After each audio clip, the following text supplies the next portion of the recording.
Hello, hello. Well, I wonder, can you see my imaginary guest, Jennifer? We just lost her again. This is really becoming kind of old and sad. Um, we had a bit of a plan here. Oops, I see my laptop got unplugged in all the commotion. So I think we'll give Jennifer a few minutes to try to reconnect. Now, what I said in my opening comments there was that she's in the middle of a power outage that has been going, outage and brownouts that have been going on for a few hours or few days perhaps. And she managed to get a connection through her hotspot on her laptop or her phone. I'm not even sure which. But in our little chat, she is extremely pixelated, keeps freezing up. The sound quality is not great, and I'm thinking, oh my goodness. So I will welcome those of you who are here. And we shall, I do want to say a few things. We did kind of discuss that there's a good possibility that this interview will not happen today. And we did discuss the possibility of doing a live craft and chat like I did with Karamia, rather than, wait till late summer, early September to try to reschedule her. I did want to say a couple of things while we wait to see if she can reconnect. And that is, Teresa has put her channel info in the chat. So if you'd be kind enough to go to her channel and subscribe, that would be great.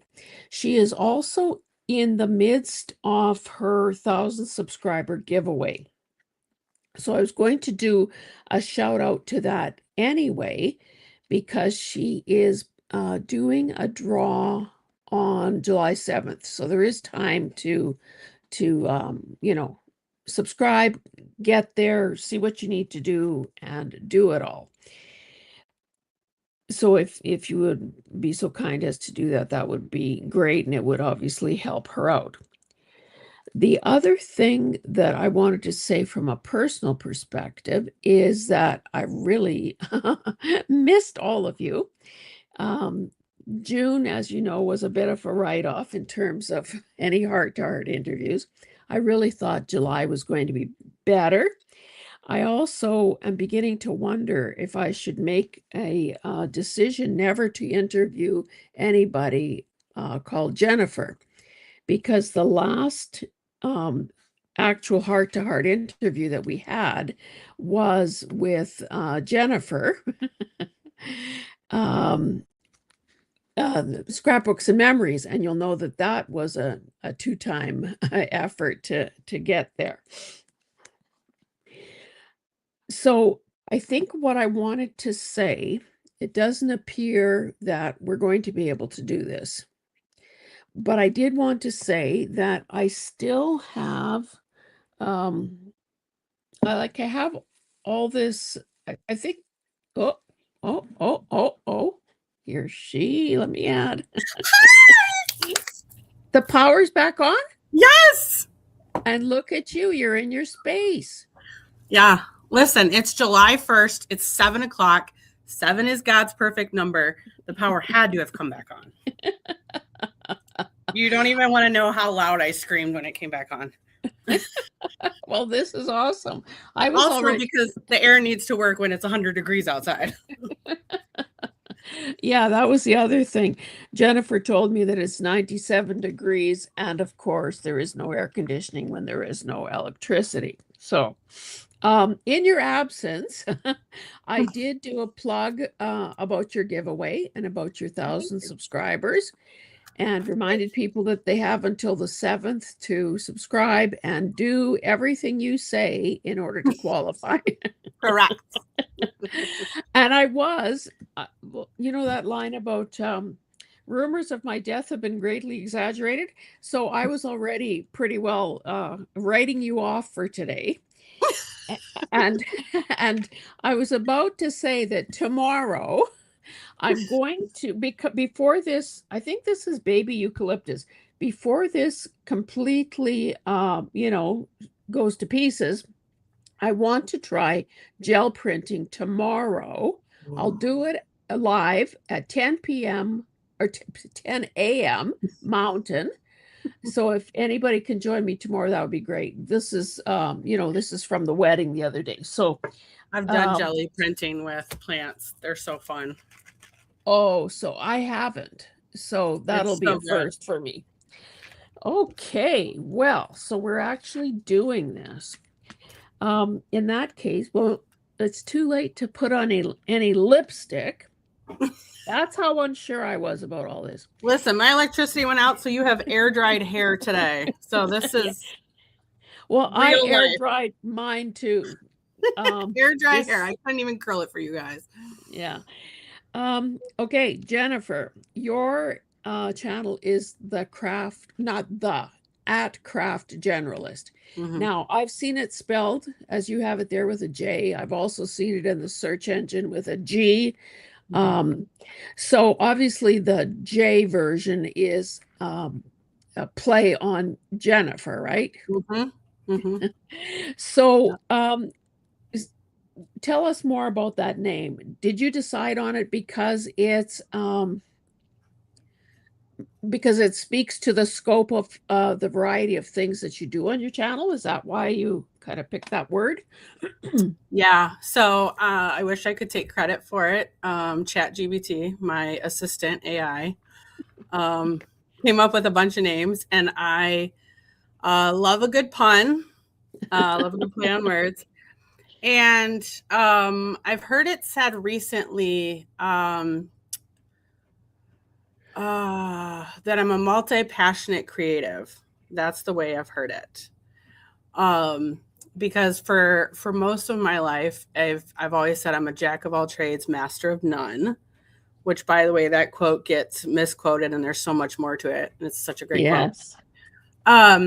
Because I'm like a little bee or butterfly. I flip from project to project and activity to activity. So,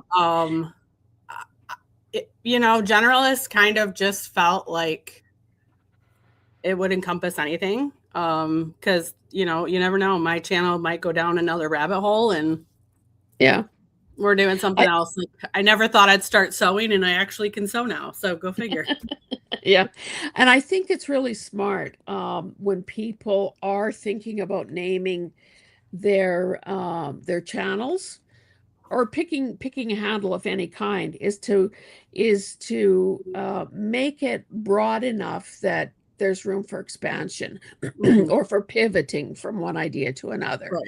Right. So, obviously you did well in that department. I've already told people that you're from Michigan, and I know from watching your videos that you also have a daughter. Do you want to talk a bit about her? Is she a support to you? Is she a distraction? I think is she a teen or a preteen? She is a preteen. She's 12. Okay. So I see her when she comes out to go to the bathroom or get food. That's kind of where we're at in this point in life. She's in her room most of the time. So are there any early indications that maybe she's a crafty little soul who will be following in your footsteps? I would have hoped. I don't know. I say there's still time. When she was younger, she liked to do crafts with mom, and now mom is not cool. So we don't do that anymore. But she's very creative. She's a good hybrid between me and my husband. So she could be very athletic where I am not at all. Yeah. And, or she could be very creative. She draws these little girls, these girl characters, and they're so cute. And I'm like, that's so much better than mine. Mine always look demon possessed. So she, I don't know. She could.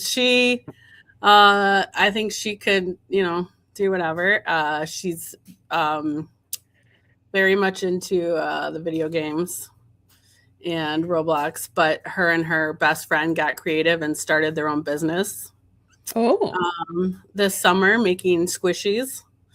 So I don't know. She might take over the world. Who knows?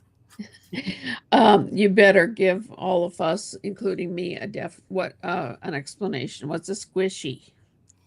So do you remember those like little rubber like balls like when your hand was hurting or like you use in Oh, yeah. therapy? Yeah, It's yeah, yeah. essentially like a squishy. They put some of them have like sand in them. It's like a foam, but they are super popular to the point like they sell out in stores the minute the stores put them on the shelves. Huh. So they are super popular right now, and she buys them, but they also make them using balloons, and they Oh, put the stuff in the balloon. So they use like Play-Doh and put it in the balloon. oh, okay. They've Yeah. done a pretty decent job selling them, and it's actually kind of interesting. They came up with it on their own and made a like sign and everything for it. Did their own marketing, and they were even like, "We're gonna go when the power went out. We're gonna go out and do our business." And I was like, "No, you're not. It's like 97 degrees outside. You're not today. Not unless you're going by the pool." Okay, so we've talked about your daughter. What about your parents? Were they well, I know from watching your videos that you definitely have a lot of respect and love for your father and his creativity.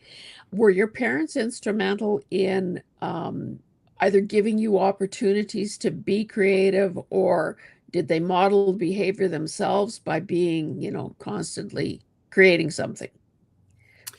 Um, yeah. So my dad, my mom, she was probably creative. My mom was very much like an administrative type of personality. She worked in administrative roles and such a great helper and such a people person. She sang really well. She did choir at our church and for many years. So I get that from her. My dad is the same way. My dad's pretty much could be a multi-passionate creative. Growing up, he was never the dad that was like into sports and like watching the games and all of that. He was, he would be doing woodworking or gardening, or he would draw. He worked at Kmart. I don't know if you remember Kmart. Yes. He worked at Kmart doing store layout design. He did when he worked at Home Depot, he did some of their signage as well. So he did some graphic design and whatnot. He can do it if it involves making anything with your hands. Like, he's game. He'll give it a try. He's done like plaster molds, like playing with plaster molds and that kind of stuff. Yeah, he definitely has the talent. My dad's mom did some like crocheting, or like the not crochet, but she made like the little washcloths or whatever on the Yeah, I think most of those were crocheted. yeah. So so my love of storytelling comes probably more so from my mom's side and my grandpa, who always had a camera in our face.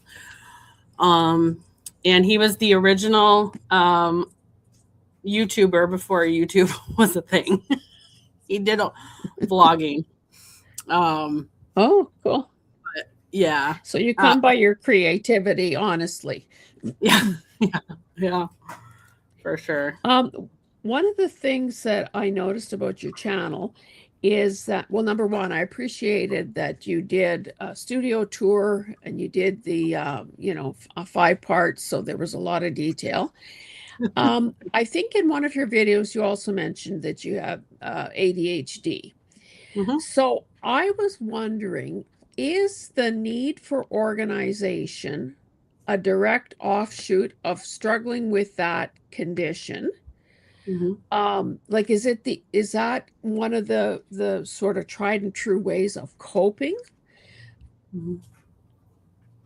Yeah. Because So, it seems to me that you're uber organized. it's funny because like everybody says that too. Yes. So, a lot of things are at play here. I am the oldest. I'm the oldest Me too. daughter, which means a lot. When I was, so I've kind of figured I had it most of my life. I coped with, I guess I self medicated with caffeine without realizing it. My brother and sister got diagnosed when they were in school. Because my brother is the middle child and he's a boy, it's kind of easier to spot ADHD in boys. And then they learned later on that like girls have it inwardly, like more of the inward symptoms. But looking back on it, it's kind of funny because I always got Jennifer talks too much in class. In high school, I had a teacher call me side saddle because I sat sideways in the desk so I could talk to the person next to me. Um, very obvious. So yeah, so for me, the organization, if I can't see it, it's like it's called object permanence. If I can't see it, it doesn't exist. So I I think I have used it as a way of like coping. And then when I did get officially diagnosed, what is it, 3 years ago now? Um, Part of the diagnosis was also has OCD. And I was like, well, there you go. That explains all the things. Um, so OCD that like my family, my dad and my husband have both done this where like I will have something a certain way and they'll move it just a little bit. And I'll be like, what'd you do? Why'd you do that? I'll be like, stop it. So, yeah, my daughter's a little OCD, which is kind of funny too. Um, So, yeah, it's been a sorry, coping. of course, I always want to know more. I want to learn these things. Mhm. Does that mean, so are you saying that all three of you in the family have the same condition to differing degrees? Mhm. Is that typical? Uh, I think so. Oh, Research and statistical numbers will tell you different. mhm. Um, my dad had it, from what I understand, my dad had it when he was a kid. Um, but he did not get re-diagnosed with it until he was like in his 60s. Um, so it is very hereditary. Oh, Um, in the cases in family members and friends and people I've seen, um, the studies show, or what I read online was like 50 to 70%, or like 30 to 50%. I'm going to say 90% that your children will have it. But it's also a range, right? So there's yeah. like inattentive, meaning you're just like kind of in your own world. You're not disruptive. Um, you're not energetic. You're not hyper. Like I am always moving in some version. Um, but my daughter, her diagnosis is ADHD, but she doesn't have the hyperactivity component. Hmm. She's the perfect student in class because she's quiet and she's to herself. But if she's, if we're not taking care of it, then she's like in her own world and not paying attention. Um, so I also had a like a babysitter when I was younger who would make me sit and read for an hour. So I kind of was forced to just deal with it and cope and mask it. Um, so, it was It what it was. it also makes me wonder if there's that whole nature nurture debate too. Hmm. If a kid is watching their parent, like if your daughter is watching you, Hmm. or hearing you maybe express frustration, or sometimes we almost do like a play by play of Hmm. what we're doing and what we're thinking, and Hmm. inadvertently talking about, oh damn, I lost something else, or whatever, I can't find my whatever. um it kind of makes me wonder, is some of that a modeling that kids see. Hmm. And because, until kids reach their teens, they typically love their parents and want to be just like them. They're little mini me's. And then when they become teenagers and then hate our guts and Right. want to distance themselves, it's Right. a different story. Mm. So it seems like the benefit to you is that because you're living in an apartment and you're living in, have kind of a smaller space, that being so organized must really serve you quite well. Yeah. Yeah. So I am like, I don't think anybody would ever say I was disorganized, which is so funny because you have this, there's probably this stereotype, right? That ADHD people are like so disorganized and they don't like, but again, it's different in every person. And like you Yeah, said, nurture and nature and like experiences are different. So it's different for yeah. every single person. Um, I, my dad always just taught us to like take care of our stuff. Like if you take care of it, like blah, blah, blah. So that part of that is in there. Um, I am a recovering perfectionist as well, probably part of my OCD. Yeah, I have many facets. yeah, Um, but yeah, my dad never, it was never like a bad thing. Like it was never, it yeah. was, my Just dad the actually way it is. he calls it the gift, right? Like they have the gift. Um, because while there's a lot of things that we struggle with because of the ADHD, there's a lot of things that we're excellent at that people who don't have it aren't. Okay, Um, list a few of those things, because, I think I've had a lot of conversations with people through this Heart to Heart series, that do have that. So I kind of think it almost goes hand in hand with creativity. mhm, But I don't, you're probably the first person that has talked about some blessings or some benefits to it. So mhm. I'd love to hear that. Um, so I can see certain patterns in things um, before maybe other people do, because my brain's kind of always like, I don't want to say we because I'm not trying to generalize everybody. Um, I tend to see things like ahead of time. So like I will already know like how you're going to finish your sentence sometimes before it's finished. Um, which is, I try not to interrupt. I'm sorry. My husband hates that. Um, but that's why like I'm like, but I know, but Yeah, me know where you're too. going. Um, we the hyper focus can be a curse and a blessing. If I'm hyper focused on something, I will lose track of time. Bombs could explode in my face, and I probably wouldn't even realize it. Um, but that that hyper focus can work as a blessing too, because then I can be like, so zoned in that you know I'm getting it done. Yeah. Um, I what else? I don't. It's just I tend to think differently just because my brain's wired differently. Yeah. Um, but um, there's days where with the ADHD I get nothing done because my brain is like, we're not doing anything today, but I'm gonna sit here and scream at you to do something the entire day. But Oh, then there are other days where I have literally before 11 a.m. cleaned the house, done 4 loads of laundry, washed the dishes, deep cleaned the freezer or deep cleaned the entire house and made 4 carts. Like, like something insane like that. And you're like, yeah. are you on speed? No, no, no. It's just natural talent.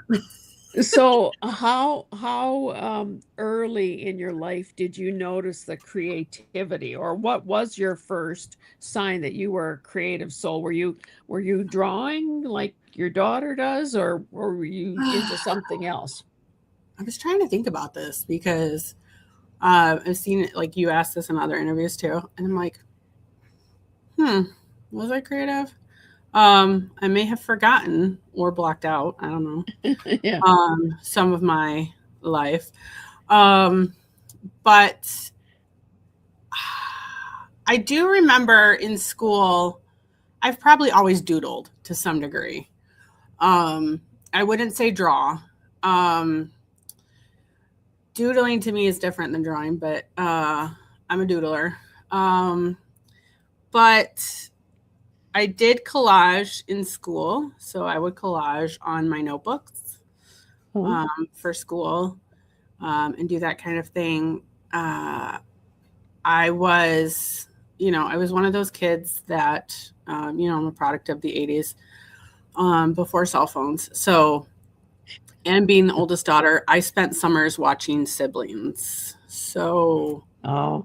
I don't recall a lot of creativity as far as that, but hey, they're alive. Everybody Your made it. biggest accomplishment. You kept your So, siblings alive. I've told my dad like there were things he's like, I can't believe you did that. And I'm like, what else was I gonna do? And we didn't have cell phones. So everybody's fine. It's fine. Yeah. Yeah, Um that's true. yeah. So I, of course, like I said, looked at your playlist, and one of the ones that grabbed my attention was the one that you called Gratitude Documented. Mhm. So was that something that you invented? No. No. Shauna Was it? Noel over at Illustrative Faith started Gratitude Documented. I believe it was actually the first project she started when she started her company. So Um, can you just maybe spell that out so Teresa could put it in the chat? yep, The illustrated. lady's name? Oh yes, Shauna Shanna and Noel Noel. I really like that whole thing because you made it seem so doable. And Mm-hmm. did you, I think you said you did it for more than 1 year, Mm-hmm. but do you just focus on November because that's when Thanksgiving is? Yeah. So what the she just does it for the month of November. So the gratitude document is for the month of November. I'm sure it correlates with Thanksgiving, but there's always like a fall project that I want to do. So gratitude documented is like right up my alley. And I've learned over the years if I overcomplicate anything, I will lose interest and it won't happen. So I have to keep it simple. But you know that that's a legitimate technique, and it's probably good advice for almost all of us. Mm-hmm. Because honestly, who does all you have to do is think about New Year's resolutions or all Mm-hmm. some of those really overambitious projects that we've all started really gung ho and then peter out, quit, you know, kind of very conveniently forget about. Yeah. And it just seems that, the benefits keeping a gratitude journal are kind of, I think well known. Mm-hmm. But the year that I was watching, I think you just started out with a board book, a kid's Mm-hmm. board book. Mm-hmm. So, I mean, out of necessity, you had to keep your layouts and everything pretty skinny, Yep. like, obviously to keep the spine intact and all of that. So, some pages you left as they were, some Mhm, you decoupaged a bit with thin materials, mhm, and quite often you just added a Bible verse or a prayer that you had written on your own, mhm. listed a few items, and bingo, you're done. Yeah, yeah. Well, and I find that for me too, like, and I've heard other people say this as well, but um, if I start simple and I just make it easy, then it helps me get into the flow of wanting to create more. So, and I've mentioned this in a couple times in my videos. Sometimes it's called like a warm up craft, right? Like you just do something Yeah, just for the fun of it. Like it doesn't have to be super serious. It doesn't have to be like, it could be garbage and you could throw it away. Nobody's gonna, like, who cares? But you yeah, have to like get yourself into that mindset, because like most people, like most women or working mothers or whatever, we have a million things going on, and I can't exactly. always like spend 24 hours a day crafting. Like I was telling my husband this morning, I'm getting crafting neck because I'm doing a lot of crafting lately and my head's like this, so my neck hurts. Yeah, um so there are some days you can't. So you have 30 minutes or you have 40 minutes or you have like whatever. yeah, So yeah, yeah, you have to make it work for you and make it simple. My daughter now like wants nothing to do with me for a while. So like I have more time than I did when she was, 5. When she was 5, I had nap yeah, time, or when she went to bed, so yeah, you just kind of have to work it in. If it's important to you, you'll find a way to do it. yeah. Thanks for putting that link in there, Teresa. So it almost looks as though she did that as it says 100 days of prayer, a devotional journal. Mhm. So it was like maybe 100-day project, maybe? Is that what she started out with? Do you think? She started, I believe, from my understanding, she started her channel doing gratitude documented, but she does a couple of different things. She has a couple devotional journals. I Oh, kind of took okay. mine off the spine. So she has a couple of devotional journals that you can do, and there's like a painty background to them. Oh, okay. And then she gives you devotional and a scripture, and then you can, do your prompt on it. These are ones that, I didn't finish because 100 days is a long time for me to work on the same thing. So, uh, sorry. But Yeah, I put all the ones that I never finished because I have multiple books in here. yeah, I have multiple books of hers. So I did some of them and I just do like yeah, a little bit of collage on it yeah. and call it whatever. Well, So, and as someone who has done a 100-day project once, yeah, it right. damn near kills you. Yeah. But I Yeah. but I That, also think there are a lot of benefits if a person can hang in there and let go of the judgment of not finishing. If you don't correct. finish, and it's the same thing with what's her name's Meg's junk journal Yeah. January and junk Yeah. journal July. Mm-hmm. If you do 6 out of 30, well, that's Mm-hmm. six more than you would have done if you wouldn't Correct. have started. So Yeah. I think sometimes we just have to cut ourselves some slack and Well, we put our own like self-imposed limits on. nobody's handing out gold stars and perfect attendance records or anything like that. And I Right. think you and I probably have something in common as firstborns is that, we were probably raised, or maybe it's kind of an innate thing that happens. You tend to be a people pleaser. You Mm-hmm. want to please your parents, your teachers, people in authority, Mm-hmm. because that Mm-hmm. seems to be our role in life. Yeah. So Well, and I got, so as the firstborn daughter and the people pleaser and the all the things, right? Like the example, the guinea pig, whatever we were called, um, the little parent. Um, I've told people like I'm harder on myself than you're ever gonna be on me. Like I expect yeah, so much more of myself than anybody else ever could. yeah, Like probably should have started a YouTube channel like 5 years ago, but I was like, nope, if I can't do it perfect, I'm not doing it. Like if I Yeah. can't make it work right off the bat, I'm not doing it. Yeah. But through time and experience and like um, the ADHD diagnosis and the therapy after my mother passed and all of this, I've learned that like I just have to do it. I just have to start Yeah. and go with it. Yeah. So, yeah. Um, I think that like I obviously don't know how. Oh, well, maybe I do know how old you are. You're early 40s, 42, Yep. right? Yep. So I think some of this comes just with, aging and self-awareness. Mm-hmm. But I find it interesting that in your videos you talk about, kind of what works for you. So one of the things you said is that you need to have your tools plugged in and ready to go. Otherwise, it's just not going to work for you. Mm-hmm.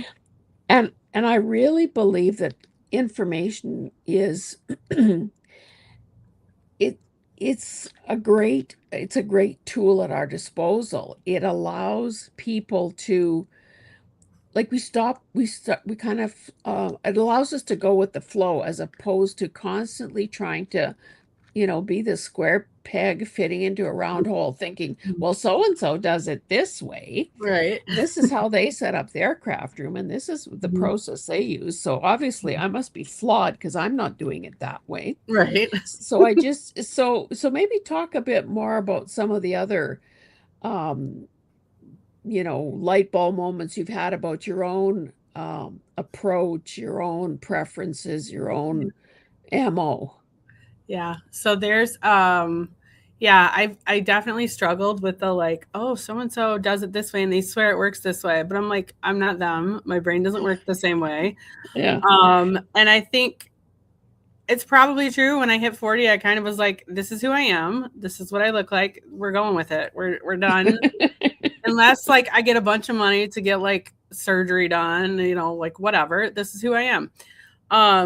So in that acceptance, you start to appreciate who you are and how your brain works. And I talk to my dad about this often that like, I'm like, but it's so easy. Like, why wouldn't people know that? And he's like, because they don't. Like, not everybody's the same. I'm like, oh, because there are some things to me that just like seem so obvious. Like, Yeah. what do you mean they can't do it? For example, I started sewing on paper and then I was like, I'm gonna try sewing on fabric. And then I watched like one YouTube video and learned how to make a zippered pouch. And I was showing it online or whatever, and people were like, I can't believe you can sew a zipper. I'm like, it's not hard. I just did it. And they're like, I've never done, like, I can't do it. So I don't like, just things work. But the other thing is for me is a lot of it was trial and error, right? Like I stored my stamps, right, in a bunch of bins with them in the plastic sleeve, right? And I can't do that because like Yeah. if that's 4 steps more than I want to do. So if Yeah. I gotta like pull them out, take the thing off, then it's like, no, you've already lost me. I'm done. Like I don't want to do it that way. Yeah. So when I found like the stamp binder system, I was like, genius. Now it takes forever to set up. I'm gonna tell you that right now. Yeah. But it worked for me because then I can get to it easier or, whatever. Same thing with like everything else I do. Like if I have to go through the packaging, like when I get something, it comes out of the packaging. Yeah. Me too. I'm not going to fight with the packaging. I have no patience for packaging. Yeah. Um, my patience is You already thin enough. Let's not test it. Um, you also refer to yourself as a lazy crafter. So I don't yeah. know if that's true, or if that's just some self-deprecating humor, I or don't know. maybe a little bit of each, eh? Yeah, a little bit of both. Yeah, it's like recipes, for example, if I look up a recipe and there's 1,000 steps, I'm like, nope, we're not cooking that. I'm done. We're not doing that. If you can't get it done in like 10 steps or less, That's no, we're exactly not doing what I say. it. No, it doesn't need to Um, happen. Now, I don't know if you've changed your system since the video I watched on how you store your washi, But I thought that putting it in those rolls that come from that hold saran wrap or foil or whatever, I thought, man, oh man, is that ever smart, because you've got the little serrated blade there to cut it off. Mm-hmm.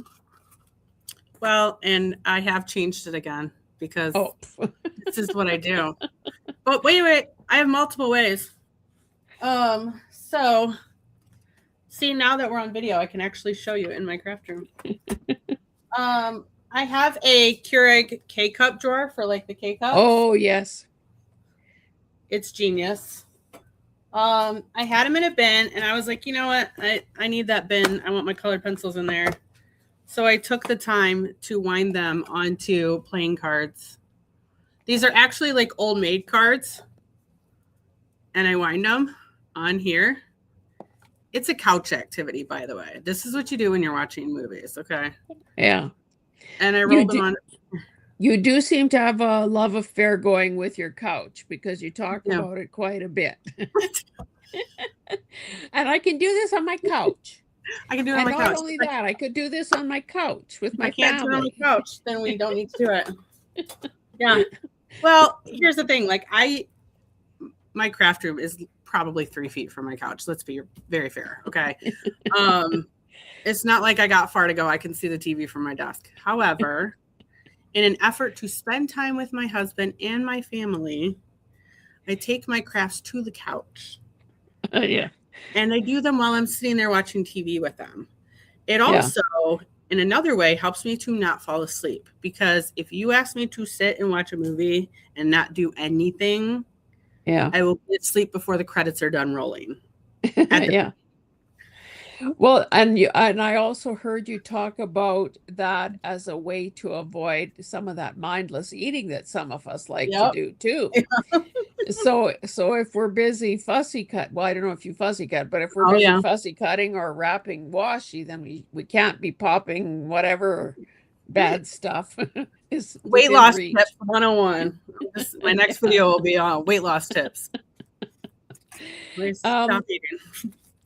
In some, because I think, as much as I know that we're all different and we have different amounts of space, we have different supplies, we have different quantities, I think most of us are suckers for watching organizational videos, because we're partly voyeurs. We want to see how other people do it, but we also are hoping to land on that magical thing that is going to work for us. But in several of your organizational things that you've been talking about, you do sort of do that, spoiler alert, that it's going to take time to set this up. So do you find the whole setting up of the systems, whatever they are, is part of the joy for you? Or is it a necessary evil that you go through because that's the only way to get to the other end? No, I love it. If I hit an idea and the light bulb goes off, I am doing it. Like, my husband is kind of rolls his eyes at me sometimes when that happens, but if my brain has found interest in it, we're doing it and we're going. Time be damned and whatever else, but if I really excuse me, and you're going to persevere with that particular task until it's done, like for instance the washi tape conversion. So you don't lose interest like halfway and sometimes I do, but usually not with, I would say not with these organizational supplies in my craft room. I do it eventually. It may take phases, but I usually go through with it until it's done. Like, I don't have all of my washi tape rolled, but I have most of it rolled that I'm content with the way it is now, because I have part of my organization is space related. So like, I don't have a giant house with a basement. I don't have a garage. So like, I have to keep within my limits. So if something comes in, something has to go out. So there's also a lot of purging that happens, or finding creative ways to store those things. And I have always been that way. Um, so I shared a room with my sister when I was little. She's 8 years younger than me. She hated it. It was great. Um, so I've always had to make my space work in a way. So like Yeah. I become like a little squirrel and I will find hiding places, and I hide them so well that I can't even find them. Um, but I have no idea what you're talking about. but that's I but if I'm like, oh my gosh, this is gonna work for me, like I don't know that I could ever resell all of my stamps because I've taken them out of their original packaging, and they're not even on a sleeve anymore. Like I don't know who would buy them like that, but I don't really care because it won't Yeah. be my problem when I'm gone.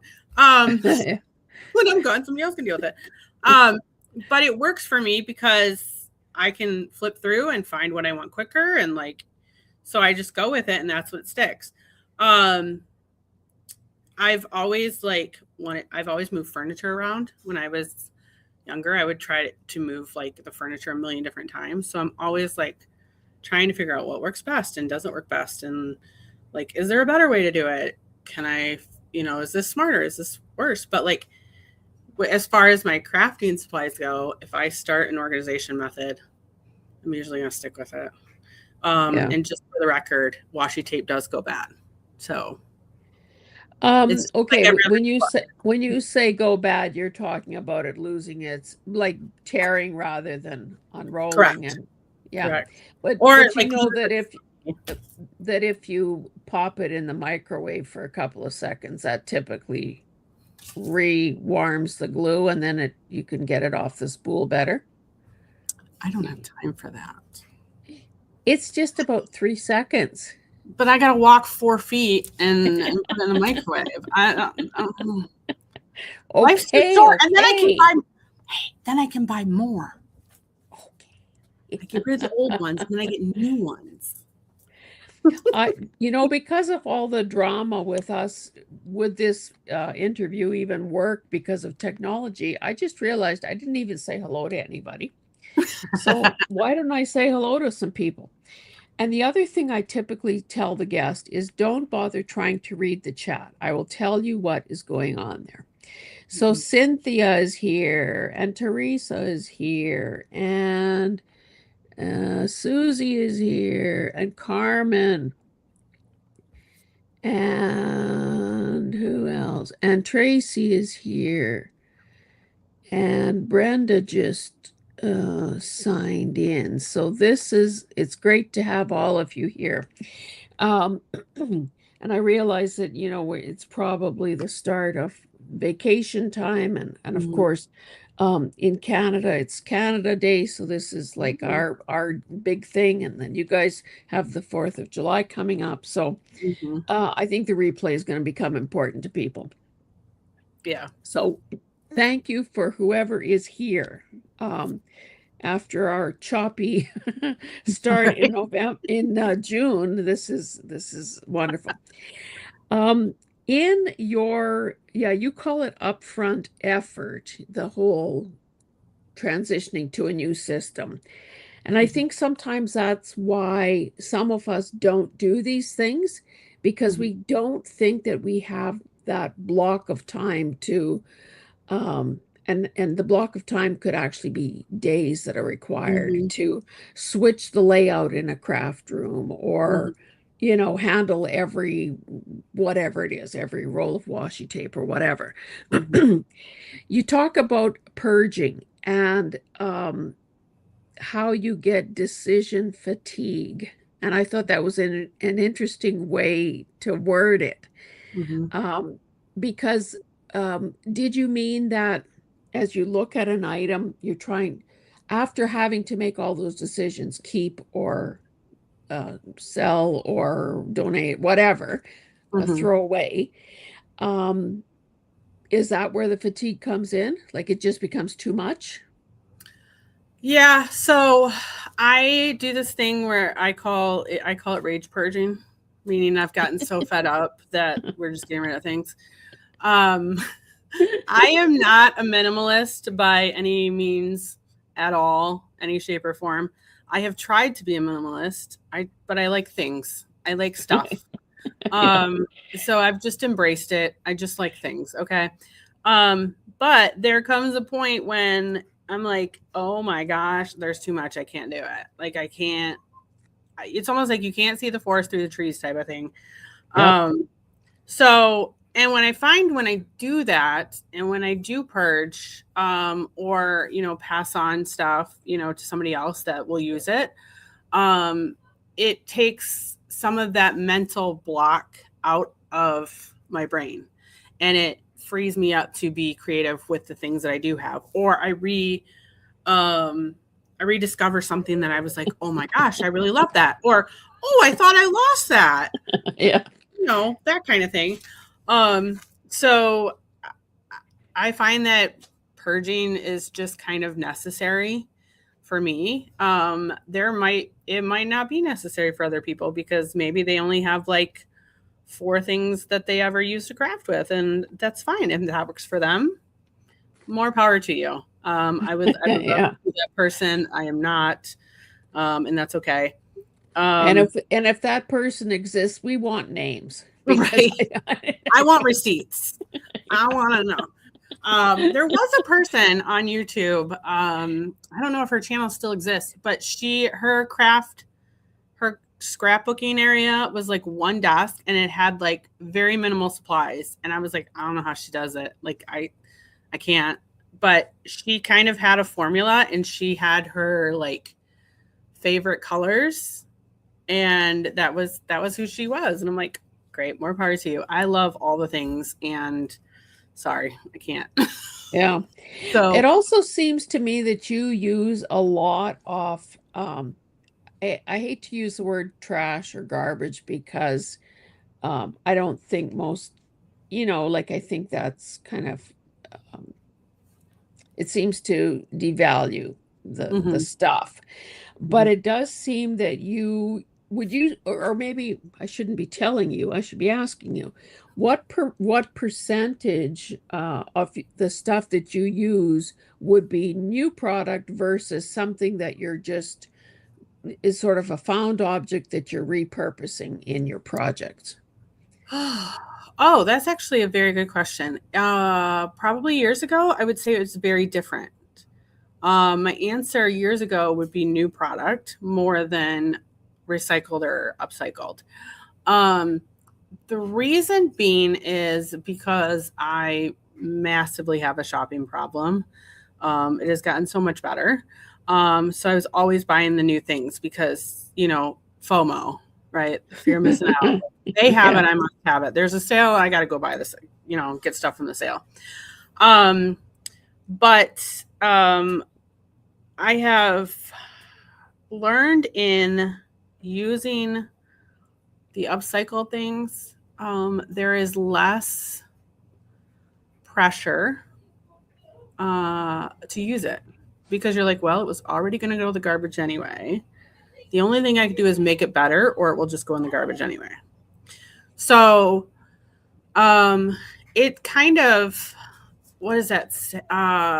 There's a saying I have in my craft room: use it up, make it, wear it out, make it do, or do without.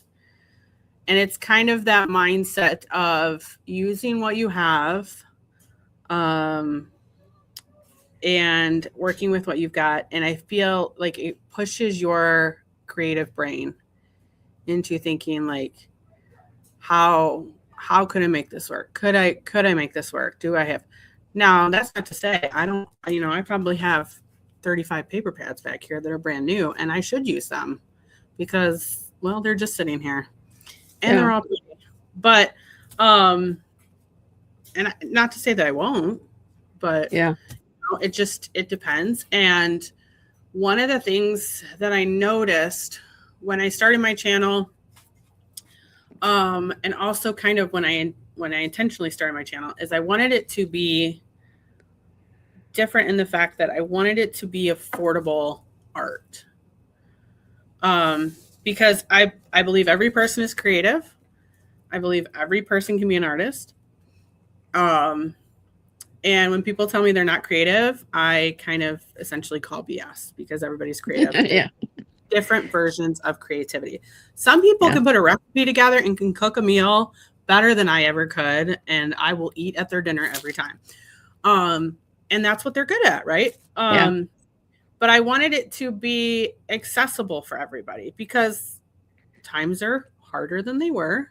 Inflation has like flown through the roof. And things just aren't always readily available. But that shouldn't stop us from, doing something that we love or making stuff. So, and it helps me because as you know, you don't make money the minute you hit record on a very first video. So Well, and if you're thinking that the 1,000 subscriber marks is going to put you in a new tax bracket, dream on, woman. Not right, at all. Exactly. You might be able to buy coffee. Right, exactly. Okay, so a couple of things. I will get to the thrifting question, but the other thing, you said that the old you would have done the whole shopping, new product kind of thing. So what was the moment in time? What was the line in the sand? Like, a lot of us, I think, know that we should be changing our behavior to some degree, but it's kind of like, the whole thing about alcoholics needing to hit bottom before they decide, most of us need to reach a point of severe pain before we change what we're doing. So what was it for you, or was it as dramatic as that? Hi, Tony. I don't know if it was as dramatic. I think it was a bunch of little things all at once over time, because when I tell you the last decade has been like life event after life event after life event, I'm not kidding you. It's been like insanity. I just want like years where like everything is status quo. Nobody gets hurt, nothing happens, nobody dies. Like just make it status quo. So years of my husband begging me to save money. I wish it would have hit sooner. But I just over time I was like, this is insanity, because there are stamps in here, by the way, that I bought and I have never used still to this day. But it gets to a point where I'm like, wait a minute, I'm done. That's enough. And I have obviously prayed about it and I'm like, God, you got to help me with this because this is not right. So I kind of just reached a point where I was like, I got to stop. And there was reasons for it. It's one of those things, like, if you're happy, you go shopping. If you're sad, you go shopping. If you're whatever, you go shopping. Bored, yeah. So, but even with my craft supplies as they are now, there comes a point too where I'm like, okay, I have a lot of stamps. I haven't used any in a while. I probably should stop buying stamps for a while. Till I use the ones I have. So space is kind of a stopper for me, but I was like, it's time to grow up. Like, you cannot be 35, 40 with a shopping addiction and still survive, and having a kid kind of does that too, because you're like, oh crap, now I got to pay for stuff for her. And being married kind of does that too. But we don't have the resources for me to go shopping all the time. So I had to make a decision, like, is that how I want my life? Like, do I want to look back and be like, oh my gosh, she has a lot of stuff, or she did a lot of things, she made a lot of memories. So like, even now, I was thinking about this the other day. I was like, do I want to buy this thing, or do I want to spend the day at the beach with my daughter making memories? Which one do I want to do? Yeah. Right. So, I kind of have to ask those hard questions to myself. Is it really worth it? I walked around the thrift store the other day with stuff in my hand, with a stamp set in my hand, by the way, an alphabet stamp set. an alphabet stamp set that I don't need because I have 3,500. Okay, that's an exaggeration, but a lot. And I walked around and I was like, okay. And I walked around the store and I went, you know what? I don't really need this. And I set it down and I walked away. Because I'm like, I have stuff at home I could be using and I should be using. Yeah. So it took time. It was over some time. Like I said, there were big life events. There was job loss after job loss after job loss after like 2020 and the world went kaput. So yeah, just a bunch of things that added up to that big dramatic. Yeah. Hi, Trish. I think that was, and I'm not saying this in a critical way at all. That was a long roundabout way to say what a lot of us think and feel and believe and attempt.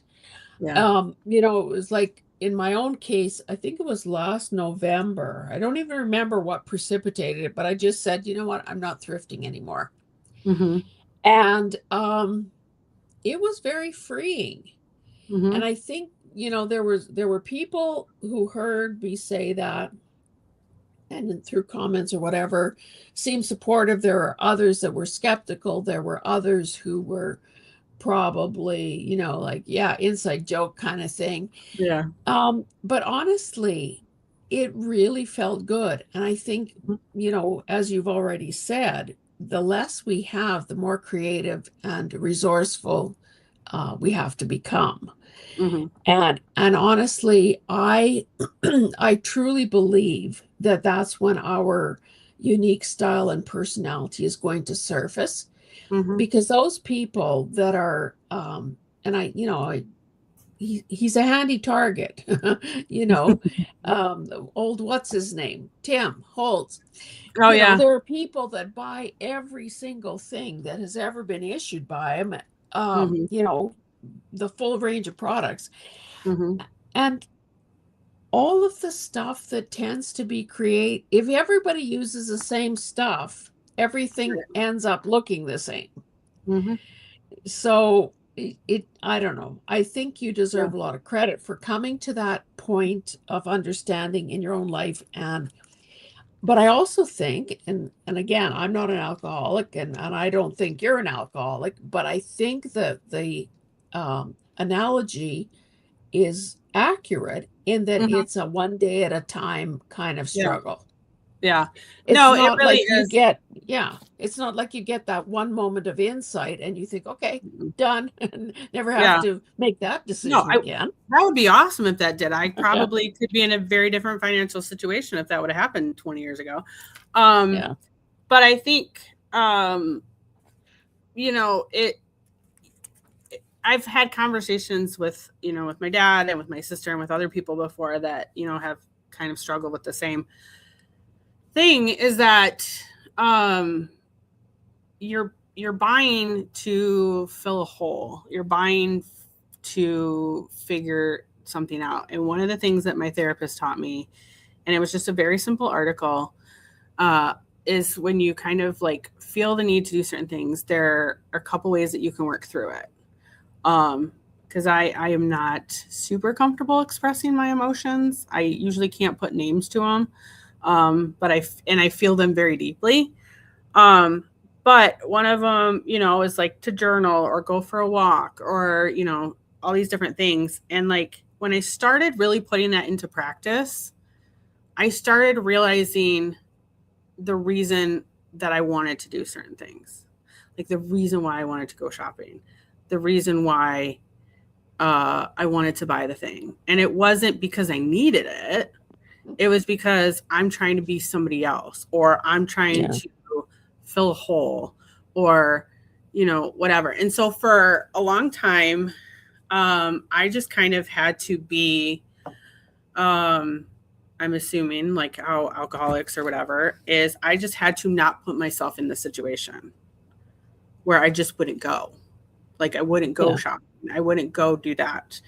And then it got to a point where I'm like, okay, let's see if I can go and not do it.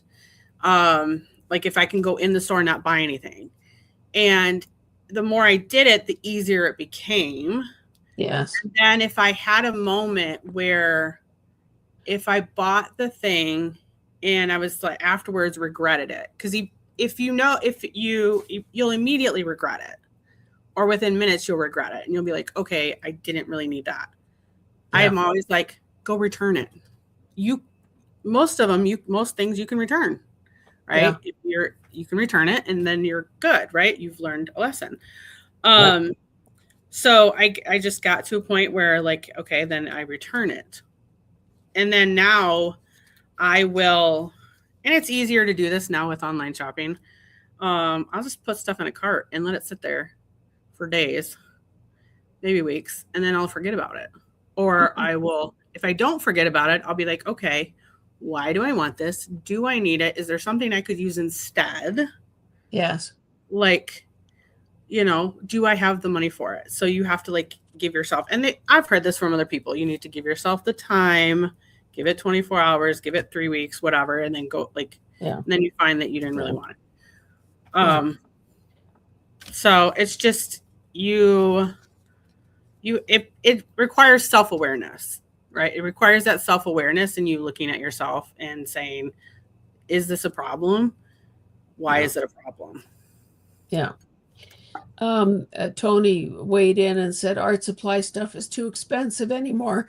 Correct. And that she's saying that, and she has a single tear coming down her face, too poor to afford any of it. And I Yep. think, those of us that love the thrifting experience also feel that, holy cow, I don't want to have to pay those retail prices because they Mm-hmm. are out of sight.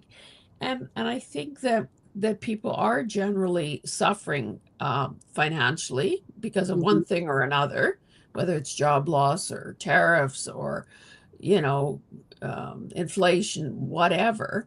Mm-hmm. So we do have to be smarter about how we're spending our money. Mm-hmm. Plus, as you say, there is that buyer's remorse and that letdown and that, oh my goodness, how did that happen again? Kind Mm-hmm. of feeling after the Mm-hmm. fact. And then Patty is saying that was an excellent point, Hazel. Make your art unique, not by using the same stamps and products as everyone else. Yeah. Um, so, obviously, I think that I would say probably 95, 98% of the people I've interviewed have some struggle in that regard. And it's Mm-hmm. probably not, it's not an accident, it's not an anomaly. It Right. probably goes hand in hand with creativity, the idea that we see potential, we love the thrill of the hunt, Mm-hmm.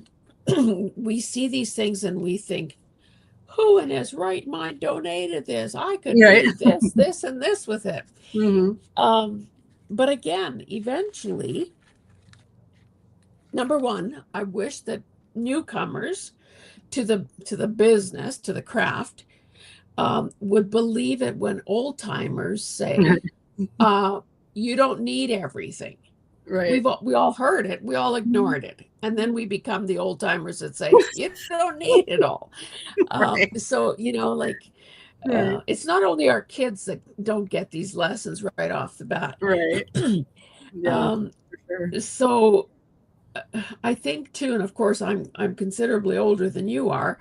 It also gets to be the thing like, what the heck happens with all of this stuff after Mm-hmm. I no longer can Mm-hmm. use it or need it? Mm-hmm. You know, um, Right. as we tend to get older, most of us have had some hands-on experience having to deal with somebody's stuff after they've Mm-hmm. died. And it's Mm-hmm. not pretty. And it's Mm-mm. it's a pain. So the more we can use these things Mm-hmm. and just have, what we need, the Mm-hmm. better it will be for everyone. Yeah. Um, Well, and art, some of so these art supplies, they go bad. They're meant to be used. They're not meant yeah, to sit on a shelf and gather dust. Your ink yeah, pad will dry up. your washi tape will stop working. Yeah. So like you have to use it. And you know, I myself, I have to do this myself even now. Like I have to get over the fact that like I'm saving this for a special thing. It's special because I'm using it, okay? Yeah. It's a piece of paper. Yeah. I just need to use it and make it special. Like we just got to take those shoulds or well what if for, I'm saving it for rainy. Why are you saving it for a rainy day? Like Yeah. why? Just use it. Like and I have to tell myself this all the time. Like I'm saving this paper, but it's just so pretty. Then frame it, make wallpaper out of it. Just do something with it. Like you're not Yeah. enjoying it when it's buried in a pile somewhere.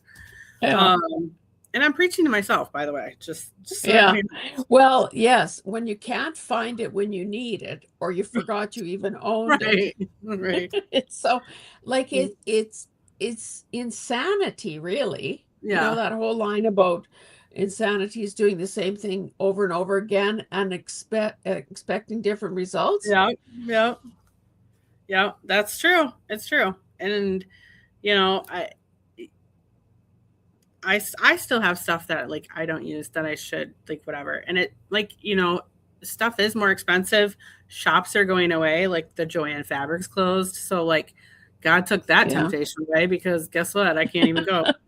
Um, you know, it, whatever. If you're struggling, just ask God to close the store for you. I don't know. Maybe that's not the solution. But um but you know, it does get more expensive, but you can still make stuff with what you have. You can still make art with literally a pencil and a crayon, like a pencil Oh, and paper, yeah.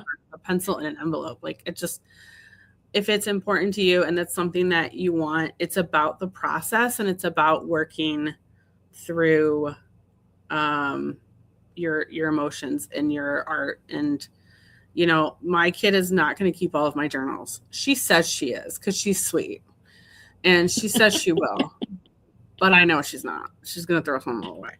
Um, and that's fine because it's not doesn't have to necessarily be around for 150 years, you know. But for me at the time, making that thing or doing that journal was healing for me in a way, or Yeah. helped my creativity. Like the gratitude document, it helped me be grateful for what was going on, Yeah. for what things were happening, you know. I want to just read a couple of comments. Patty says, I'm such an old timer that I had guilt about buying most things. I use my toaster to melt embossing powder that is 20 years old. I want to see some. I want to see how you do that. Well, and I think my embossing powder is probably 20 years old or older. And Right. Cynthia says, I picture my husband having a dumpster delivered. And then she goes on to say that he hates craft and books. Well, boo, Right. boo. Patty says she doesn't emboss much. Well, yes, I guess that would be a bit of a deterrent. You know, at one point you mentioned therapy, and I guess I kind of feel that, you know, if you say something, it's open season on the topic. Go for it. So was the was the therapy as a result of your mother's death, or Yeah. were you going for some other reason? Yeah. No, it was a result of my mother's death. So, my mother, 3 years ago, so the 7th is her 3-year anniversary of when she passed. She had heart problems, but then the year following her second heart surgery, she found out she had esophageal cancer. And it was very quick. It was 3 months from diagnosis to death. Oh dear. And so it was very I am the only sibling who lives in the state that since then my dad has moved, but they were living in Michigan. I was here. My brother and sister had already moved out of state. So I was the sibling here with them. So, you know, I stepped in to help kind of like be a caretaker and, not a full-time caretaker, but kind of just lean into helping and working through that. So my grief about it all did not really hit until she passed in September of that year. Because it was, I'm the person in crisis that you're kind of going to want in your corner. That's another ADHD quality. In crisis, we're amazing. But and then I had a young daughter at home, and it was still summertime, and she was still on summer break. So like I wanted to make the most of her summer break, right? And kind of be with her.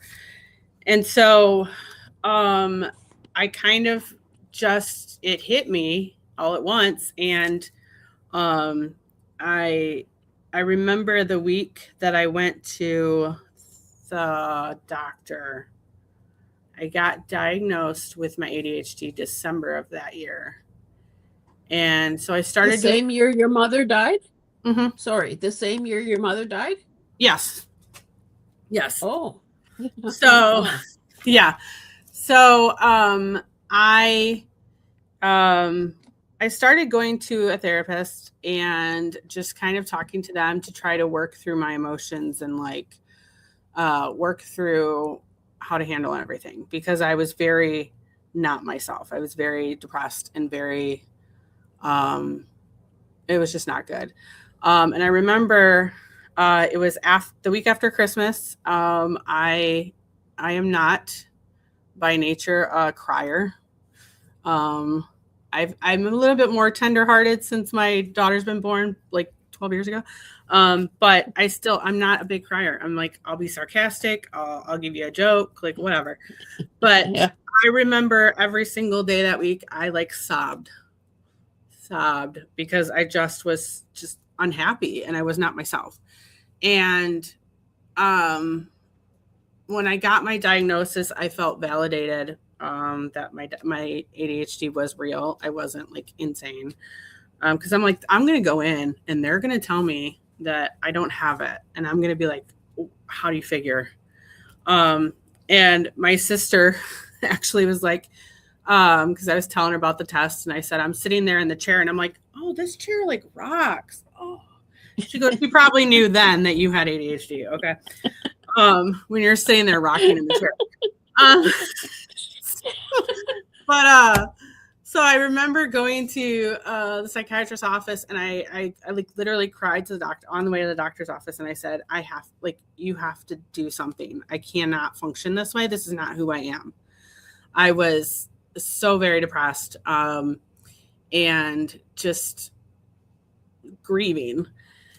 And the psychiatrist told me, she said, well, when you have a traumatic life event happen, your undiagnosed ADHD cannot, like, they can't coexist in your brain together. So that's kind of why I felt like I was like going crazy and like losing my mind. And so that started a journey of finding the right medication and finding the right dosage for me. And then also working through some of those things and handling some of those things. And the counselor that I saw, I would go in and like stream of consciousness for an hour, just like word vomit. And I was like, I'm sorry, none of that made any sense. And she's like, nope, it actually totally all makes sense. Like, I get it. It's fine. And I'm like, I'm so glad you know how to do this because I don't know what I said. But it all made sense. But it was that sound, that unpartial sounding board. Yes. And I think everybody at some point in their life should see a therapist because they are amazing. Because you can talk to your friends, you can talk to your family, but guess what? They're going to have opinions. They're going to have thoughts, right? You're going to take it to heart or whatever. You need an impartial, unbiased person to look at it and be like, this is what's happening. And there are days I went in and I literally talked about nothing, but I would walk out feeling better because it was just that person to talk to. But yeah, it started me on And I also got the diagnosis for my daughter so she could get help at school and we could get her on the right path for school too. So we just did it all at once. And it changed my life. I think my mother's passing, if she hadn't passed, I think we would be in a very different scenario.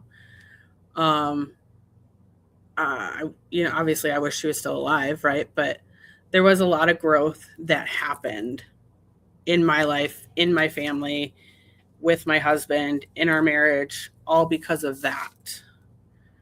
That might not have happened otherwise. So, yeah, it's sad. I But think it's I think it's really telling that you have connected those dots and mhm, have pieced that together, probably with the help of the therapist, that mhm, that one event was a catalyst for so many other things that happened. mhm. So was the medication just a short-term thing, or is there an underlying depression that you need uh, kind of to like? I guess my question is, was the prescription something that helped you get through the worst of the grieving process? Mhm. Or is it something that you were sort of undiagnosed and you needed to be on the medication and you will need to continue to be on the medication for the rest of your life, kind of thing?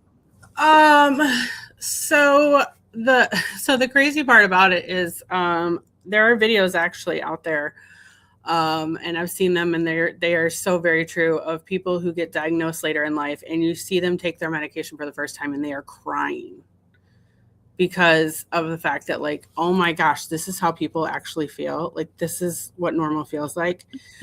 Um, I and could do a video like that. right, and it's just it's life changing. So, like, my daughter will never have that moment because we've had her on like medication since, like, what, for 3 years. So she'll just live her life knowing that. But I remember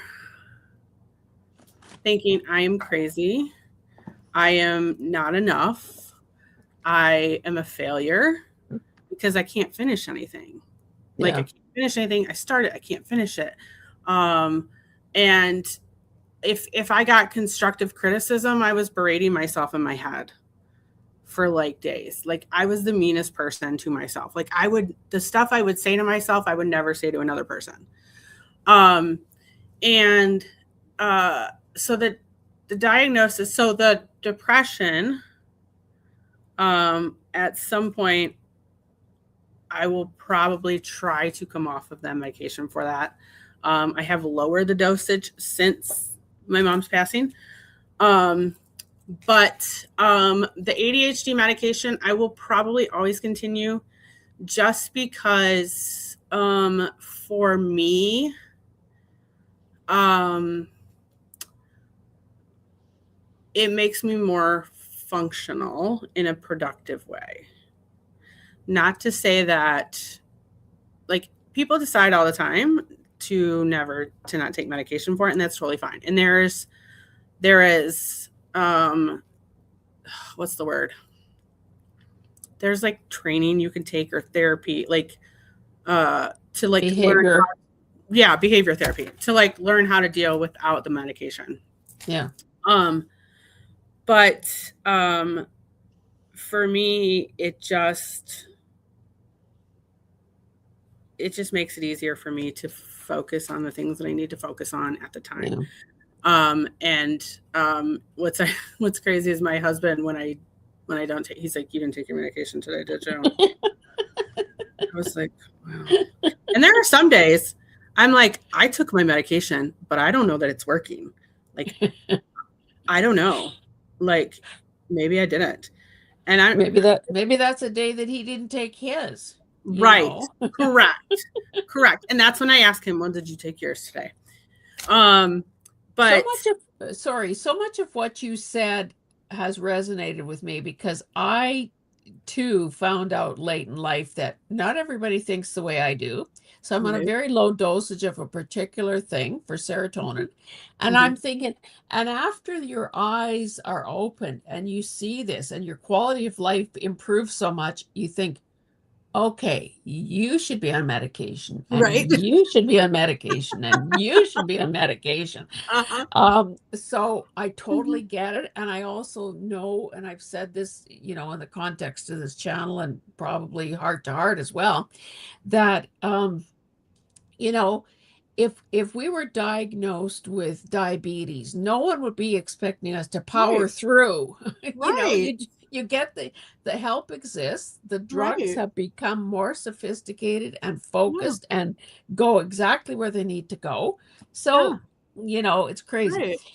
Anyway, I want to catch us up a bit on some of these questions. So just back to the toaster embossing. Patty says, carefully, use silicone tongs. Don't do as I do. Don't burn your fingers. Yeah, Cynthia says, well, she's talking about her husband here, that he lives in a library because, of course, she loves books and he's not that thrilled, Right. but apparently he has to, he's living there with her.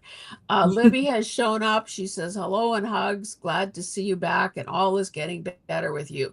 And that she's going to be lurking. So, um, honestly, I think I said this at the beginning. I have missed everybody so much. It's not even funny. June Mhm. was a bit of a gong show. My daughter's wedding was just this past weekend. I literally felt an aching from not being in my room doing stuff. So Right. you were talking about easing your way back in. So yesterday I just did some gluing and I already feel Right. better. Right. Okay, so Carmen said she's so sorry, Jennifer. This is when you were talking about your mother's Mhm. death. Um, and so Libby was just again saying hi to people and saying that she's so missed this. So me too, kiddo. Trish said, wow, Jennifer, deepest condolences to you about your mom. Susie said that her mom passed away 20 years ago today. So anniversaries can be tough. So Mhm. then Trish, of course, expressed sympathy for Susie. And death is never easy. We just learn to live with the hole in our heart. Mhm. Um, so and then Teresa kind of says, um, glad you had that diagnosis for your daughter, that her granddaughter, excuse me, has a learning has a learning disability, and diagnosis means she can have longer to take tests in school and or extra time to finish projects. And Mhm. honestly, what a gift to be able to give to your child, to Right. have a diagnosis and an explanation and a treatment plan at her tender age and not when she's in her 40s, 50s, 60s, and Right. beyond. Right. That's a lot of lost time. Mhm. And then Cynthia, who has to be the best, sweetest ever comment writer. My goodness, woman, you make me tear up. She says we missed you too. So, Mhm. um, and I think what I like about these conversations is we can talk about something as, tragic and not unexpected, but tragic as death, and Mhm. in the next moment be laughing about silicone tongs. So, Right. because honestly, that is truly what life is like. It's Yeah. it's from the sublime to the ridiculous, from the serious to the ludicrous, Mhm. and the better able we are to kind of pivot and feel what we need to feel in the moment, the better I think we'll all be. Yeah. Um, and I think the conventional wisdom is that it takes about a year of grieving. And, Mhm. again, everyone is different. There's no timeline, there's no whatever. Um, oh, yes. So Teresa put in the chat that Cynthia posts to her community page, and that's where she has shared some of her artwork.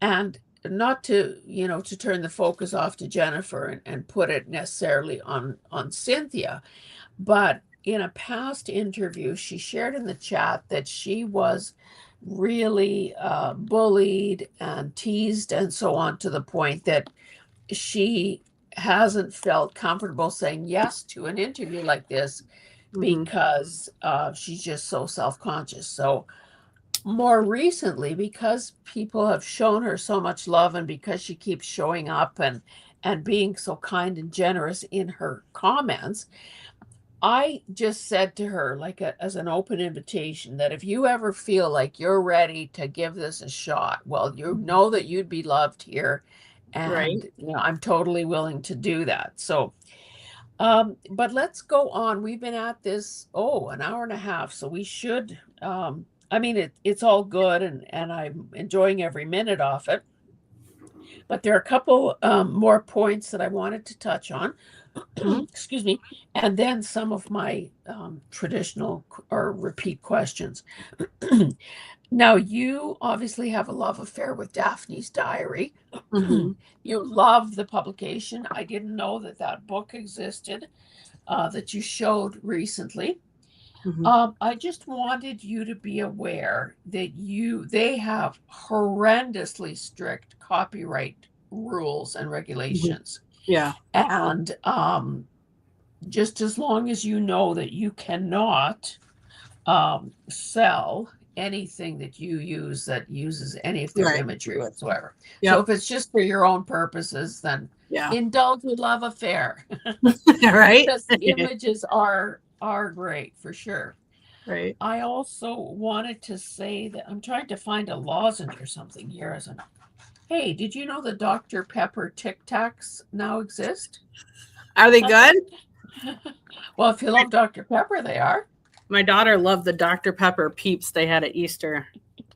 Oh, another thing that I liked was in one of your videos, you referenced Julia Cameron's artist pages or morning pages. And I thought, that's a girl after my own heart, because I love Julia Cameron, and I love how so many of her tools and so many of her books support the whole artistic journey, regardless of, what sort of art a person is doing.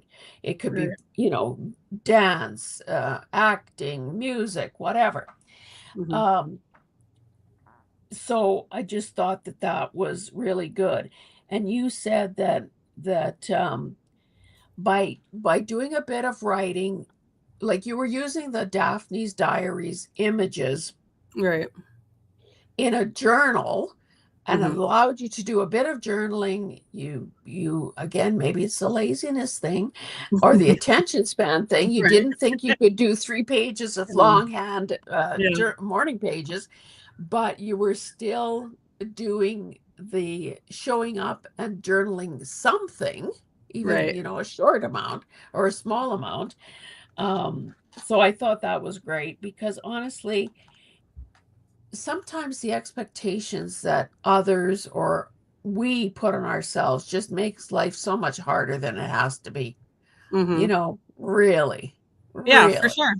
For sure. And if you love Daphne's Diary, and this is a bite-sized chunk to way of combining the images that you love and the thoughts you want to capture, like you got the world by the tail, girl. Yeah. No, I think I tell people, they're like, I should have done that. I'm like, stop shoulding on yourself. Okay. Like, stop it. Okay. Because we all should be doing something like, what, just stop.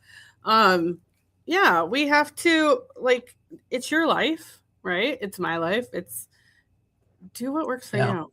Like if it, if it's bringing you joy, or if it's like how maybe someday I will write 3 pages worth, but I don't know.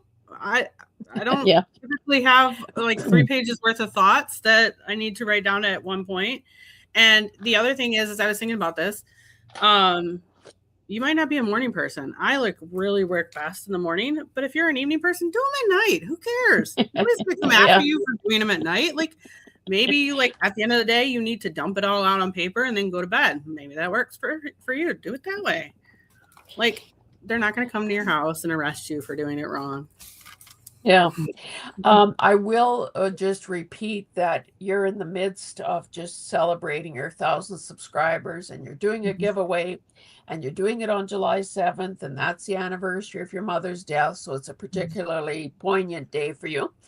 Mhm. I do encourage people, if you haven't already subscribed, please do so, because there's some pretty interesting content on your channel. So I Mhm. just wanted to touch on a few things that kind of grabbed me. Um, I can't remember. It was one of those interior decor type books. You called it a coffee table book. We all Mhm. have them because we love them. Mhm. And you are choosing to use some of one of those in particular, the one you Mhm. showed, Mhm. as an altered art book. And I thought Mhm. that's really clever too, because a lot of those books, we buy them because we're drawn to the visuals and the inspiration and so on. But honestly, um, why not use it as an art journal, as an altered book? Right. And you took out a few pages, and it's Mhm. certainly, if you're starting with a visually beautiful book, you're halfway there, as Right. opposed to starting with some big ugly thing that's all text. Mhm. And every single thing you have to do is an effort to sort of Mhm. cover that up. So I like that.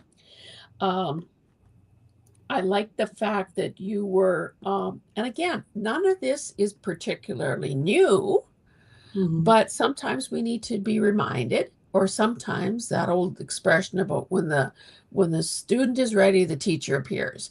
So Right. we may have heard this 100 times before, but today we can hear it and we can begin to do it. Mhm. So, the whole idea of coloring the black and white images, Mhm. um, simple enough to do, Mhm. but yet what a difference it made. You colored some flowers in front of us, and it just did look like that old-timey photo retouching that, Mhm. would have been done back in the day. Mhm. Another thing that I really loved was, and who among us hasn't been saving tea bags? You were using, and we're okay. We have the tea bags. We have the books that have all these beautiful line illustrations. Now Mhm. yours was special in that they were Mhm. blue, but Mhm. black would work too. Mhm. And you combined the used tea bag look over Mhm. these line illustrations. And it was so simple, it was so easy, it was so beautiful. Mhm. So that's on my to-do list as well. Um, in that video, you also said that paper doesn't have a memory, and I thought, well, that's a good thing to know. I stole that one from Tim Holtz. I borrowed that from him. Oh, Meaning like it okay. it won't I think it's the like it won't stay folded. Like it's not like it's not going to remember that. So like you can flatten it out or you can Yeah, doesn't have a memory. yeah. Um, Actually, I think in quite a few videos, you also mentioned sort of the trial and error thing. And Mhm. I'm a real believer in being as honest and forthright as possible with my Mhm. viewers. Yeah. Not pretend to know something I don't know, not pretend that I didn't just screw something up, not Right. to pretend that it doesn't go through the ugly phase. So, you talk about trial and error, and I was just thinking that you could probably do a whole video or maybe even a playlist where you just highlight your trial and error tips, Right. because sometimes I think that our viewers need to have things packaged in a way that is easier, maybe to find, Mhm. because we all could, um, we all sometimes by accident say Right. something kind of brilliant in a Mhm. video, but Mhm. people have to plow through a lot of stuff that's not so brilliant to get Right. to that one little nugget. Right. And I'm almost talking to myself more than to you, to be honest, because um I think that people who have way more subscribers than we do have figured out that if you do 10 something something, Yeah. five easy, whatever, Yeah. whatever, that those kind. people are in a hurry. They want to know something quickly. They want us to do all the work for them. Right. So I don't know if if True. you do a tips and tricks thing or Yeah. trial and error tips, then I don't know. Yeah. That's just something I jotted down. But we do have to start thinking about ending this. So let me ask you. I'm not even well. I was going to make a big production about not asking you about how you feel about purple because I know yellow is your favorite color. So where Purple is does growing purple? on me. oh, oh, good. Um, but yellow is your number one love, Mm-hmm. right? Mm-hmm. I think that may be the first time I've had that as an answer, to be honest. There are a Yeah. lot of pink lovers out there, and of course, us purple I do people. like a lot of colors, but yeah, yellow's my favorite.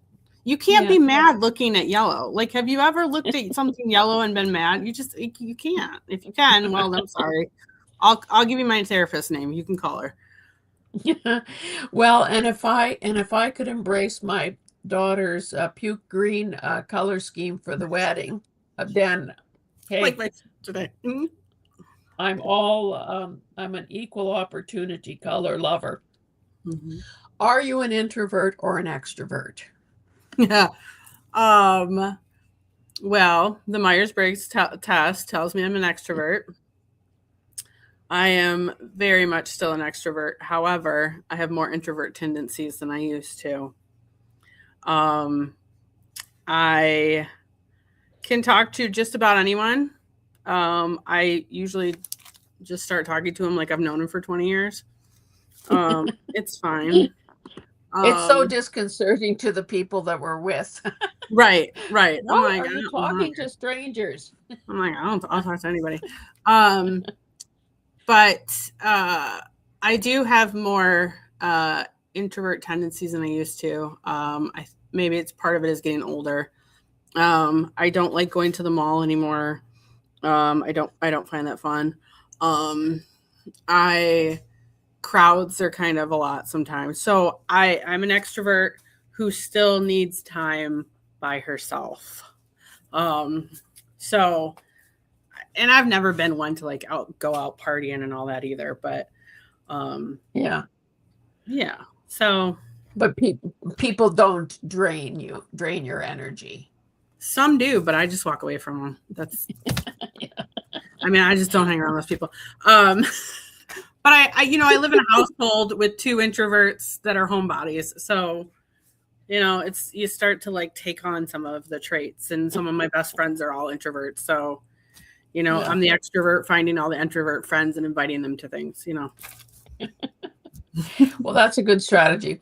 BU12341 says, "Hello, Jen. I just finished your travel video. It's nice to see your beautiful face."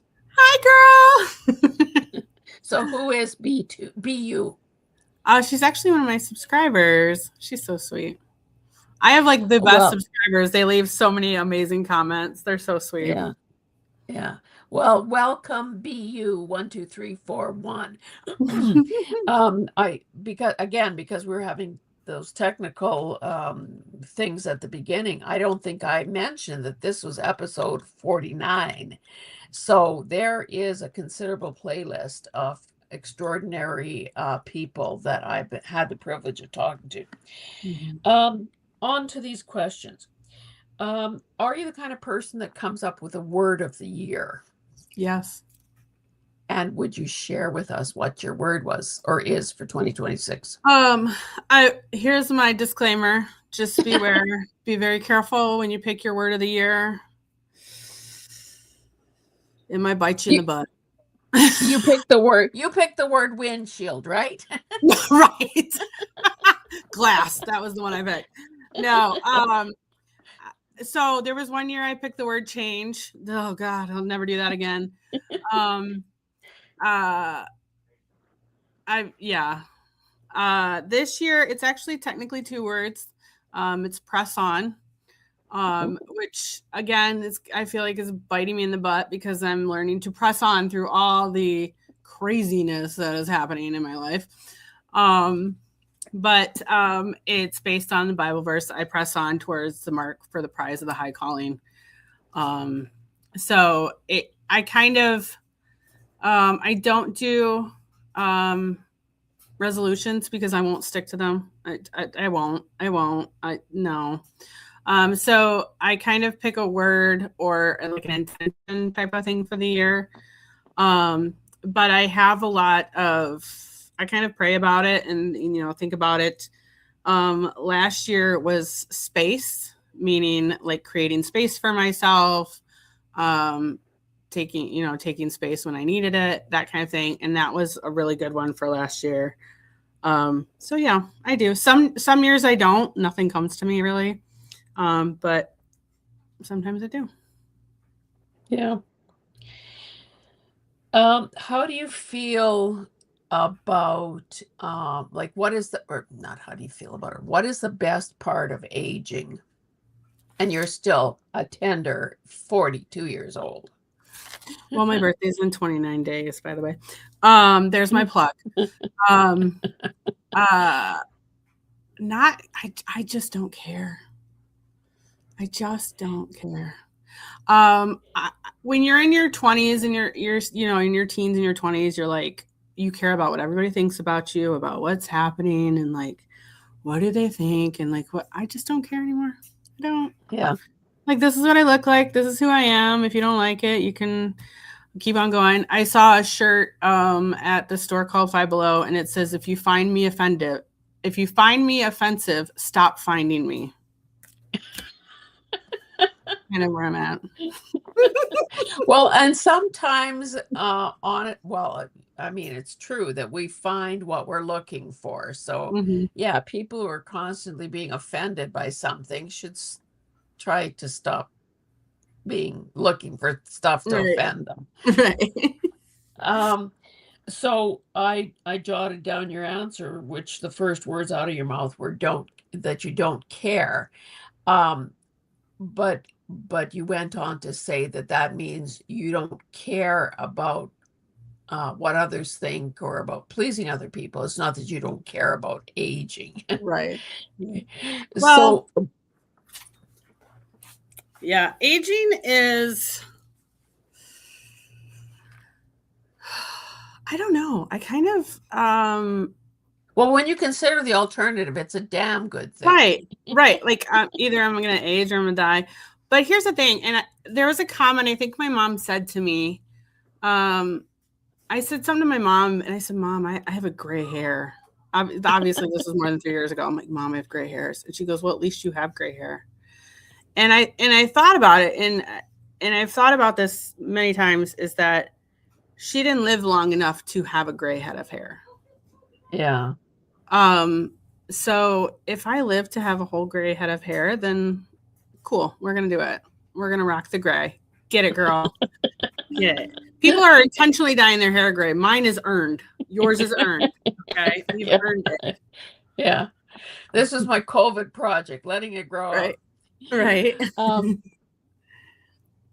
So yeah, it's true. When we get bogged down with the little things, the annoyances, the speed bumps, the pain in the butt, power outage, no air conditioning, Mhm. stolen passport, kidney stones, sciatica, Right. like it's easy to get caught up in the whole drama and annoyance and pain in the butt that those things are.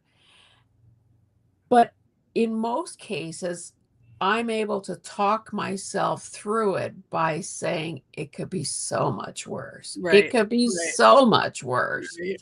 Mhm. Like with that whole passport thing, it was like I had to keep reminding myself, it's only money. It's only money. Turned out it was like $2,000 worth of Oh my only money, but gosh. it wasn't fatal. It wasn't, Right. you know, so I think it's that whole, count your blessings, roll with the punches, Mhm. this too shall pass, that Mhm. whole kind of mentality. Mhm. One of the questions I have begun kind of ending with is there anybody in your life And that could be your personal life, your YouTube life, your crafting life, that you really would like to acknowledge as being a mentor, an influence, provide a hand up. Um, the person could be living or dead, it could be family or friends, it could be strangers, just whatever, whoever you might want to throw some kudos towards. Oh my goodness. Wow. Who's my favorite person today? No, I'm just kidding. Um, Oh, well, I thought, to be honest, I was predicting that in my mind, I was predicting that you were going to say your dad. I love my dad. Um, but no, not today. And I hope he's watching this. I hope he's watching so he can call me and be like, "Of course you did." My sarcasm is the first language in our family. So if we're not sarcastic with each other, how do you know we love each other? Yeah. No, I am a daddy's girl. It was the running joke in our family that I am dad's favorite, even though he would never say it out loud. But I take a lot from a lot of different people. Yeah. No one person is perfect. No one person has all the answers, except for God. There you go. I look up to Him. Um, I I think everybody given the chance has the opportunity to teach you something. And I have learned a lot from a lot of different people, and I try to take that and pass that on to the next person, and try to do my best to um, just be a decent human being. Yeah. Um, I always said, and I still do. I don't care what my daughter does for a living. I just don't want her to be an a-hole. Um, so we're trying to raise decent human beings. Yeah. And I think that I have seen so many people that are so kind and giving and loving and um, just bring out the best in everybody around them and bring out the best in you. And I hang on to those people as much as I can. Yeah. And I try to do my best to do the same for others, and to be an encourager and um, to instill joy and speak life into other people. Because there's enough negativity out there. There's enough bad news. We don't need more. So, you know, let's let's be the kind ones. I think you said a lot there, and obviously, yes, the whole state of affairs would be a lot better if everyone Mhm. else took that kind of an approach, to be a joy and a plus in other people's lives, as opposed to be someone who hurts and subtracts from other people's experience. Mhm. Um, so we've talked about your 1K subscriber thing. Um, Other than continuing to grow your channel, do you have any other plans that you maybe want to announce, or like, are you a goal setter in the sense that you write things down, like I want to have 2,000 Mhm. subscribers by such and such? No. Well, if I wrote it down, I've probably lost the paper. Um, or I've colored on it. I don't know. Um, so no, I wish I was organized enough to be a goal setter like that. Um, I did make it my goal. I was trying to make it my goal to hit 1,000 subscribers before my year anniversary, which I did. But Oh. I don't think that is a me thing. I don't take that as like, oh, that's all because of me and I'm so fabulous. Um, I just come to be authentically myself and do what I feel like I'm supposed to do. Um, I um, I need to, and I plan to work on my membership tier on my channel. Um, I'm trying to get over my like own self-doubt that like why would anybody subscribe to your channel, or like why would they like pay to watch your channel? So I'm working on that. And there has been thoughts ruminating in my head of starting to sell journals again or sell my own art in some form. So I need to figure that out. Yeah. I don't know if it'll be a website. Definitely. That would be a website. I don't know if it'll be a website or Etsy again. I don't. I've done Yeah. Etsy before. I'm kind of leaning Yeah. away from it again, but I have to do some more research Yeah. and all that. So. Well, and some people, use Ko-fi or coffee or whatever, Right. but Right. everyone, we all have to weigh those decisions, and it is Mhm. not at all easy. No. It's just, I was doing some of that kind of mind mapping and stuff myself this morning, because now I feel that I have a few brain cells that have been freed up now that the wedding is over. So I Right. can start thinking about what I need to do and how I need to do it and when and all of Exactly. that. So I will just wind up by saying a couple of things. Our guest next week is Debbie Epps, and that woman should be getting a medal of some sort for her patience in having been rescheduled multiple times. I did say earlier on, when I thought that you were a goner, that I'll do some gel printing tomorrow with these some of these flowers out of or not flowers, but foliage from wedding stuff. And thank you so much for the people who were here today. I realize that we lost a little momentum over June, and the people are busy, but I very much appreciate your presence. So tomorrow at 10, I will be doing some live gel printing. And Jennifer, thank you so much for hanging in there. I was busy doing my own thing here. Then I see an email, we haven't had power and it's 90s and blah, blah, blah. So then we had a phone conversation and you had to drive home, and then we did the hotspot, and Yeah. then prayers were answered and the Yeah. power came back on. And this truly was so much fun, because and it's not that I just really like the people who I feel that are a lot like me. Right. Isn't that a shallow thing to say? But honestly, there were so many things that you said that I'm thinking, yeah, I say that. Yeah, I believe that. Yeah, that's one of my values. Yeah, yeah. Right. Oh, Thank and you. I do like sarcasm too. Yeah. So thank you so much for hanging in there, because honestly, I thought if I have to, and even though it's all true, if I have to make another post saying, sorry, can't do this, like Right. I'm just gonna, anyway, God has a sense of humor and he tested us today. Right. He And I does. think we passed. I prayed for patience one time in my life, and I'm still getting opportunities to practice patience. So just a tip, don't pray for patience unless you want to learn to practice it. And B2123441 says she's looking forward to checking out my channel.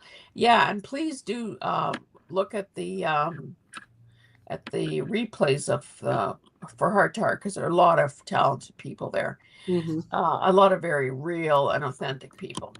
Yes. And anyway, Jennifer, I hope that you stay cool, calm, and collected, that your power continues to shine brightly, and that you don't have any more broken windshields in your near future. I can't handle anymore. We're done. Okay, good night, everyone, and hopefully I'll see some of you tomorrow. Bye. Thank you, guys.